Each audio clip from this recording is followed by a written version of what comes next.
पिछले 1 महीने से दिल्ली वाले लगातार जहरीली हवा लेने पर मजबूर हैं। दिल्ली का AQI लेवल लगातार बढ़ता ही जा रहा है। हालांकि दिवाली से एक दिन पहले बारिश हुई थी, जिसके बाद AQI में थोड़ी गिरावट दर्ज की गई थी, मगर हालात अब भी ज्यों के त्यों बने हुए हैं। आज भी दिल्ली का AQI लेवल 400 के पार था। इसी को लेकर लगातार दिल्ली के पर्यावरण मंत्री गोपाल राय बैठक करते हैं, अपनी बात रखते हैं और वो यही कहते हैं कि हम हर मुमकिन कोशिश कर रहे हैं अपनी तरफ से दिल्ली की प्रदूषण को कम करने के लिए।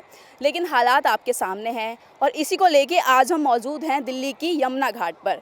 और आप देख सकते हैं हमारे पीछे ये नज़ारा है दिल्ली की यमुना घाट का। यहाँ फूल मालाएं गंदगी लगातार बनी हुई है और जैसे कि अब कुछ ही दिनों में छठ पूजा आने वाली है, छठ पूजा नज़दीक है, उसको लेके दिल्ली सरकार, दिल्ली प्रशासन क्या काम कर रहा है वो आप देख सकते हैं। पानी बहुत ज़्यादा दूषित हो चुका है और कुछ दिन पहले हमने ये विजुअल्स भी देखे थे कि दिल्ली के यमुना घाट के पानी के ऊपर एक फॉर्म बन गई है, केमिकल की एक फॉर्म जम गई है जो सड़कों पर भी उतर रही थी। तो उसको देख के आप अंदाज़ा लगा सकते हैं कि दिल्ली की हवा के साथ दिल्ली का पानी भी कितना प्रदूषित हो चुका है। अब हम आपको दिखाएंगे, मेरे पीछे आप देख सकते हैं छठ पूजा समिति दिल्ली प्रदेश, ये यहाँ बनाई गई है, बनी हुई है। ये कितना काम कर रही है ज़मीनी स्तर पर, ये आपको साफ दिखाई दे रहा होगा। लेकिन फिर भी ऐसा नहीं है कि कोई काम नहीं हो रहा, काम हो रहा है, लेकिन जितना होना चाहिए, जितनी दिल्ली वासियों की उम्मीदें हैं सरकार से, उन पर वो खरा नहीं उतर रही है।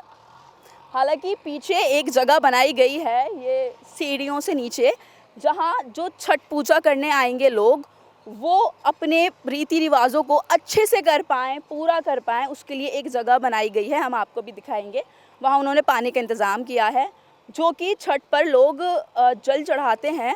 वो यमुना घाट में चूँकि नहीं हो पाएगा, वो इतनी प्रदूषित है, लेकिन कहीं उनका कार्यक्रम, उनका प्रोग्राम ना रुके, उसमें कोई रुकावट ना आए, उसको लेके दिल्ली सरकार ने, प्रशासन ने, ये आप देख सकते हैं, ये एक छोटी सी जगह बनाई है बीच में और इसमें पानी दिया है।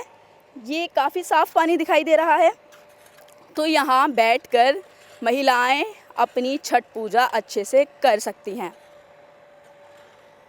बाकी साफ़ सफाई का काम होता नज़र आ रहा है।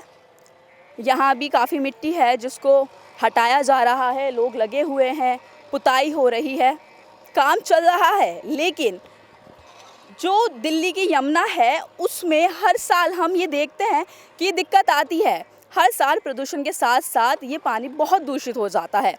इसको लेके दिल्ली सरकार हर साल क्या काम करती है ये ज़मीनी स्तर पर नहीं दिखाई दे रहा है, क्योंकि अगर आप काम करते, उसका कुछ अच्छा रिजल्ट निकलता तो अगली साल वो आपको दोबारा देखने को नहीं मिलता। लेकिन हम देखते हैं कि हर साल स्थिति जो कि त्यों बनी रहती है।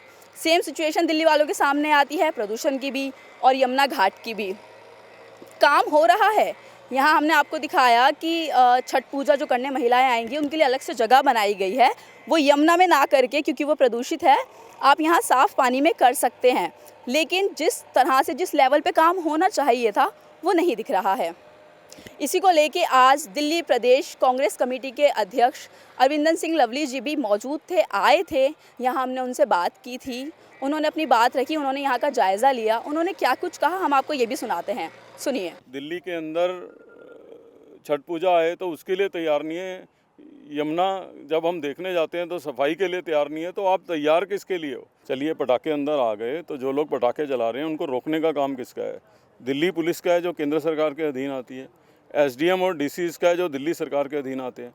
तो आप मान लीजिए आ भी गए हैं पटाखे, तो उसके बाद आपका प्रशासन क्या कर रहा था? तो बात यह है कि बयानबाजी दे के जान छुड़ाना चाहते हैं, दोनों कुछ काम करना नहीं चाहते हैं। इसलिए मैं कह रहा हूँ कि इन दोनों के राज में दिल्ली भगवान भरोसे है। तो देखा आपने यहाँ यमुना घाट के क्या हालात बने हुए हैं। अब देखना ये होगा कि छठ वाले दिन महिलाओं को जो यहाँ पूजा करने आएंगे उनको कितनी व्यवस्थाएं मिलती हैं, कितनी सुविधाएं मिलती हैं, या फिर वो निराश होकर घर वापस जाते हैं। मेरे सहयोगी विवेक के साथ मैं मरियम अली, नवोदय टाइम्स, दिल्ली।